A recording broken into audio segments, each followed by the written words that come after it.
What does Emily Thornberry think of that? Government has to make decisions in the round. Well, of course the government has to make decisions in the round. I mean, but what are they doing?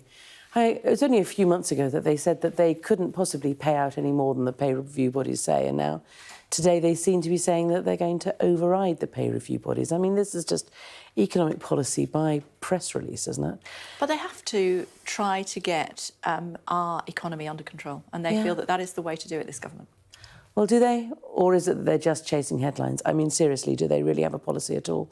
I was on, programmes like yours about a year ago when interest rates were only 1%. And I was saying at that stage, there are all of these disputes coming. We need to be sitting down having discussions.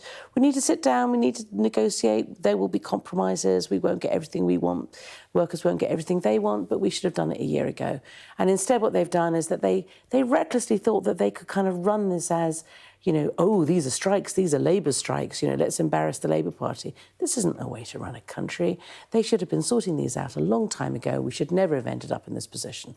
I mean, we've still got nurses on strike, we've still got doctors on strike, we've got teachers that have been saying they wanted to talk to the government for I don't know how long, and now we have the government vacillating between are we going to pay attention to the pay review body or aren't we going to pay attention to the pay review body?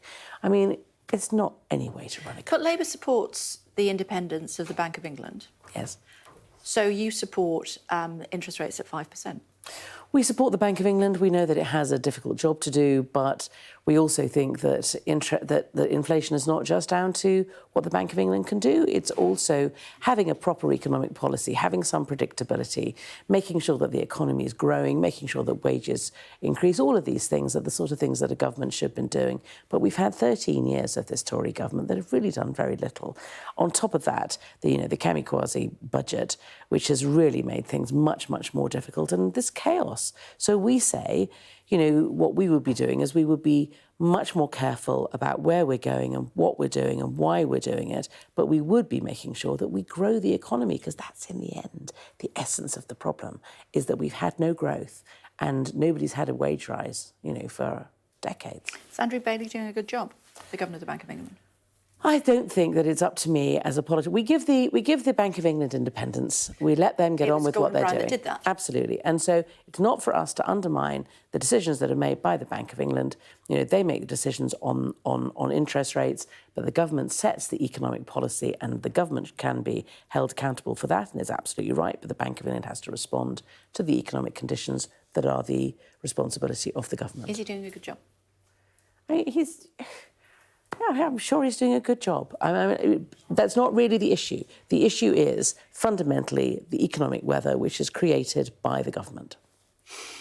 Mortgages, we talked about as a result of the interest rate being at 5%. Your party analysis has found that new mortgages will now cost a typical household £2,000 more per year in France and £1,000 more than in Ireland and Belgium. Yes. Why? Well, there's a number of reasons. I mean, it's many of the things that I was talking about before, which is that we are in a much worse position economically than those countries. All of these countries have had the pandemic. All of these countries have had the problems with Ukraine. But we have had structural and fundamental problems within this country that haven't been addressed. And that's been, as I say, going on for more than a decade now. So we need to have a change. You need to have a different approach to economic policy, one that has the long term in view. So we need to be making sure that we're investing. We need to be making sure that we need to change the planning policy. We need to make sure that we have some policies that actually will grow the economy. Only out of growing the economy will we have the money to invest in public services, and only if we have decent public services can we support our country. Only if we have a proper infrastructure can we make sure that we grow our economy. But you guys get yourself tied in knots as well, don't you? I'm thinking about green policies. I'm thinking about what Rachel Reeves was saying. I think it was £28 billion a year that you're going to spend, and now you're saying, actually, no, it's not going to be that. It's going to be up to £28 billion over a period of time. So on day one, we won't be spending 28 billion. That's all we're saying. We're saying that we're going to build up to it. But initially she said you were. Well, yeah, but actually what we need to do... Well, because it works better if we build up to it. So why not say that in the first place? Well, look, this is what we're saying, OK? So we build up to it. We build up to 28 billion. I mean, there are two reasons why. One is that we won't overnight be able to find the gigafactories. We won't be able to double the onshore wind. We won't be able to double the offshore wind. You need that to start with. And the other reason is that because of the costs of borrowing are so high that we need to look again at that. So it's both those things together that we have tweaked the policy. But the fundamental principle is this, is that the only way to grow our economy is to change the way our economy runs. And that is about bringing in green energy, which means jobs, which means infrastructure, which means investment, which means security, which means not answering to Putin for the prices of our bills. I'm glad you brought that up. I mean, you were previously Shadow Foreign Secretary. How would you be dealing with the situation that's going on in Russia at the moment if you were in power? I don't think there's very much that we in Britain can do about the situation at the moment apart from prepare ourselves. How do we prepare ourselves? Well, we have to prepare ourselves for, I suspect, quite a long period of instability within Russia. But probably more importantly, actually, in our immediate interests, is what the effect is going to be in Ukraine.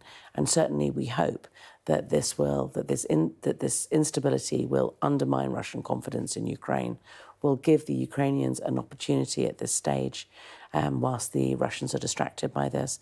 And hopefully it will mean an end to the war soon and the Ukrainians being able to win back their territory so that we can have the peace that we need. Doesn't the West need to be careful what it wishes for? Displacing Putin could result in the leader, potentially of the Wagner Group, or another who is even more of a threat to the West. But I also think we shouldn't just treat the Russian people as just being bystanders in this.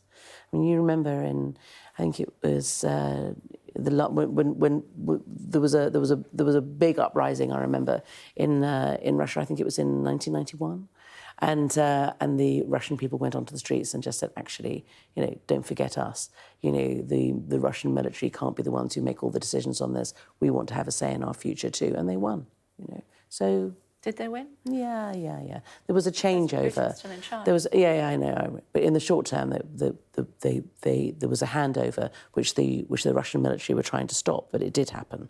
So we did have the change in Gorbachev. So that was important, and the Russian people had a say in it. So it isn't just about the military. It isn't just about Putin. There is a population there too, who I hope will have a say. Just before I let you go, there's going to be a reshuffle, we're told, next month. What job do you fancy? Or a reshuffle in the shadow cabinet? Oh, well,